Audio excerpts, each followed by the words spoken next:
Yeah. Araw ng kalayaan daw. Pero tanong ko lang, Pilipinas, malaya ba? O hanggang ngayon, nakakulong pa?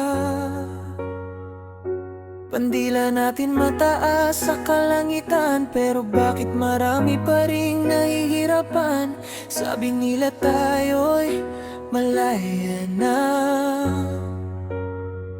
pero bakit may mga pamilyang gutom pa? Bakit may batang nangangarap lang ng sapat, habang ang iba'y namumuhay ng marangyakat? Pilipinas, malaya ba sa tingin nyo? Malaya ba kung ang sariling bayan ay ninanakawan? Paano natin masasabing may kalayaan? Pilipinas, malaya ba o may tanik ka lang? Di nakikita korupsyon ang kalaban ng sambayanan na unti-unting sumisira sa kinabukasan. Yeah, hindi tayo malaya sa kasinungalingan.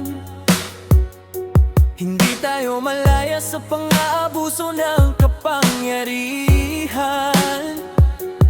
Habang ang mamamayan ay nagsisikap mabuhay, may ilan na inuuna ang sariling tagumpay. Buwis ng bayan ay dapat para sa bayan, hindi para sa bulsa ng sinumang may katungkulan. Kaya bawat boto, bawat boses na maririnig dapat gamitin para sa pagbabagong minimithi.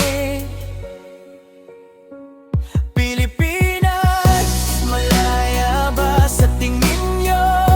Malaya ba kung ang sariling bayan ay ninanakawan? Paano natin masasabing may kalayaan? Pilipinas, malaya ba o may tanik ka lang? Di nakikita korupsyon ang kalaban ng sambayanan na unti-unting sumisira sa kinabukasan.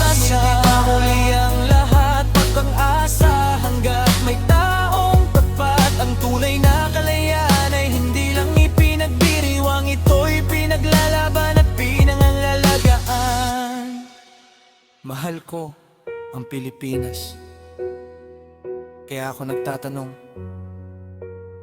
dahil ang pagmamahal sa bayan ay hindi pagiging bulag, sa katotohanan